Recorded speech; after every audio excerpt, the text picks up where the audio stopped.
Dictation start होगा 5 second बाद।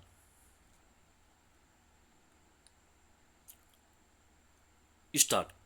तकनीकी संसाधनों पर निर्भरता बढ़ते जाने से व्यवसाय, वाणिज्य, निजी और दफ्तरी कामकाज में तेजी तो आई है, मगर इसमें एक खराबी किस कदर दुनिया की सारी रफ्तार रोक देती है, इसका ताजा उदाहरण माइक्रोसॉफ्ट के नए सॉफ्टवेयर में आई गड़बड़ी है।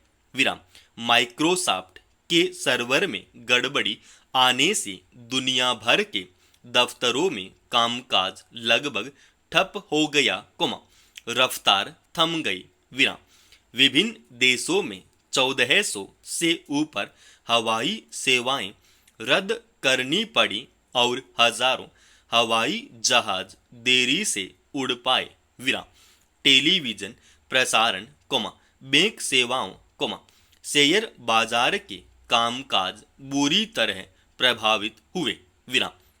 हालांकि माइक्रोसॉफ्ट के इंजीनियर इस गड़बड़ी को सुधारने में जुट गए, मगर इतने भर से दुनिया भर में अरबों रुपए का कारोबार प्रभावित हो गया। विराम। दरअसल, माइक्रोसॉफ्ट ने एक नया सॉफ्टवेयर तैयार किया है, जिससे उपभोक्ताओं को तेज, सुविधाजनक और सुरक्षित सेवा देने का दावा किया गया था। विराम। यह सॉफ्टवेयर क्लाउड सेवा से जुड़ा हुआ है। विराम। उसमें क्राउड स्ट्राइक नामक साइबर सेंधमारी से सुरक्षा प्रदान करने वाले एंटीवायरस को अद्यतन किया गया, तभी से गड़बड़ी शुरू हो गई। विराम। कंप्यूटर अपने आप बंद और चालू होने लगे। विराम। इसमें माइक्रोसॉफ्ट कंपनी की साख पर सवाल उठने शुरू हो गए हैं। पैरा। हालांकि कुछ महीने पहले एलन मस्क ने भी माइक्रोसॉफ्ट के एज नामक नए सॉफ्टवेयर की व्यावहारिकता पर सवाल उठाया था। विराम। उन्होंने एक्स पर लिखा था कि यह सॉफ्टवेयर अव्यावहारिक है, जो कई कंप्यूटरों से एक साथ जुड़ जाता है और इस तरह इसकी सुरक्षा विश्वसनीयता नहीं रह जाती। विराम। मगर तब माइक्रोसॉफ्ट की तरफ से जवाब में कहा गया था कि यह सॉफ्टवेयर उपभोक्ता को कहीं भी बैठकर आसानी से काम करने की सुविधा देता है। विराम। इसमें सेंधमारी का खतरा नहीं रहता। विराम। अब फिर से इस सॉफ्टवेयर की विश्वसनीयता संदिग्ध हो गई है। विराम। फिलहाल यह दावा करना मुश्किल है कि किसी साइबर अपराधी ने ऐसी गड़बड़ी पैदा की, पर ऐसी हरकतों से इनकार नहीं किया जा सकता। विराम। जैसे जैसे इलेक्ट्रॉनिक उपकरणों पर लोगों की निर्भरता बढ़ती गई है, वैसे वैसे इसकी खतरे भी बढ़ते गए हैं। विराम। साइबर सेंधमार लोगों के बैंक खातों, दफ्तरों के दस्तावेजों, कंपनियों के लेखा जोखा वगैरह में सेंधमारी करने लगे हैं। विराम। हर इलेक्ट्रॉनिक उपकरण निर्माता कंपनी साइबर सेंधमारी रोकने के लिए वायरस रोधी उपाय करती है। विराम। जो कंपनी इसमें पिछड़ी जाती है, वह बाजार में भी पिछड़ी जाती है। विराम। माइक्रोसॉफ्ट ने भी इसी समस्या से बचाने के लिए नई तकनीक ईजाद करने का दावा किया था। पैरा। हर नई तकनीक में प्रायोगिक स्तर पर कुछ न कुछ अड़चन आती है। विराम। मगर जब कोई भरोसेमंद कंपनी अपने किसी उत्पाद को बड़े पैमाने पर बाजार में उतारती है, तो पहले यह सुनिश्चित कर लेती है कि वह पूरी तरह कारगर है। विराम। न जाने कैसे माइक्रोसॉफ्ट से यह चूक हो गई कि इस सॉफ्टवेयर को लेकर आ रही शिकायतों को नजरअंदाज करते हुए इसे बाजार में चलाए रखा। विराम।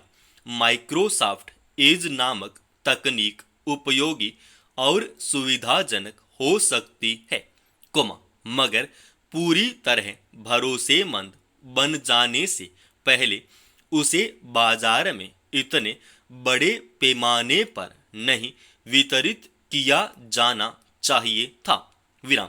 जिस एंटीवायरस की वजह से ताजा समस्या आई बताई जा रही है, उसके परीक्षण में कहीं न कहीं चूक हुई। विराम। इस सॉफ्टवेयर में गड़बड़ी के चलते सिर्फ कुछ देर में जिस तरह दुनिया भर में करोड़ों लोगों को परेशानियां और व्यावसायिक संगठनों को आर्थिक नुकसान उठाना पड़ा, उसकी भरपाई होना मुश्किल है। पर बरसात के मौसम में जल भराव और उमस भरी गर्मी की वजह से सांप अपने बिल से बाहर निकलकर सुरक्षित ठिकाने ढूंढने लगते हैं और इस कारण सर्पदंश की घटनाएं भी बढ़ जाती हैं। विराम। विश्व स्वास्थ्य संगठन के मुताबिक, दुनिया भर में हर साल लगभग 45 से 54 लाख लोग सर्पदंश का शिकार होते हैं, जिनमें से करीब 1,38,000 लोगों की मौत हो जाती है। विराम। सर्पदंश के अधिकांश मामले अफ्रीका, एशिया और लैटिन अमेरिका में सामने आते हैं। विराम।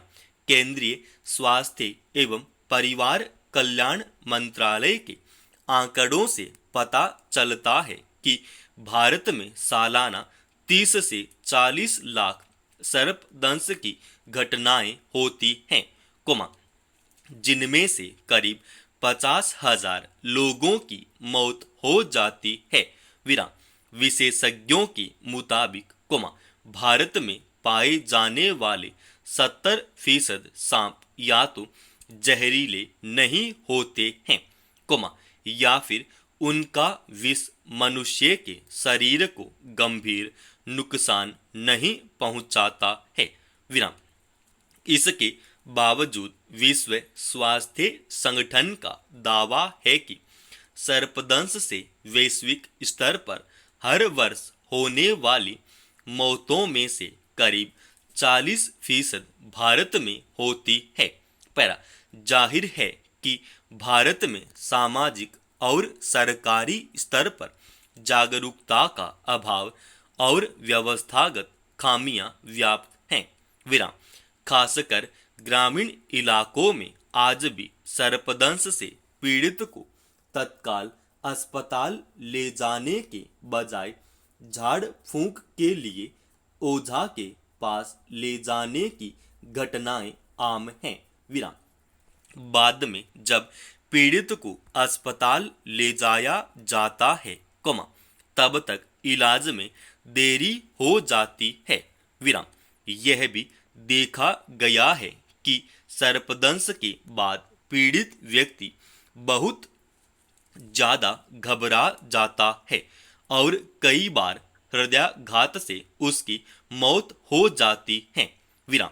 यूं ऑस्ट्रेलिया के सिडनी विश्वविद्यालय के शोधकर्ताओं ने सर्पदंश के इलाज के लिए एक नई कारगर दवा बनाने का दावा कर दुनिया में एक नई उम्मीद जगाई है। विराम। शोधकर्ताओं का कहना है कि यह दवा न केवल मनुष्य के शरीर में सांप की जहर के फैलने की गति को धीमा कर सकती है, बल्कि यह ऊतक एवं कोशिका के क्षय को रोकने में भी सक्षम है। विराम।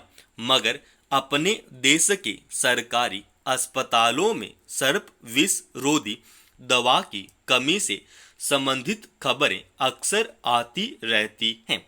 विराम। ऐसी स्थिति में मरीज को समय पर दवा नहीं मिलने से उसकी मौत स्वाभाविक है। विराम। सरकार को इस ओर भी ध्यान देने की जरूरत है। समाप्त। दोस्तों, इस डिक्टेशन का पीडीएफ फाइल अपने Telegram channel study with HP Swami पे और वीडियो के डिस्क्रिप्शन में डाल रखा है।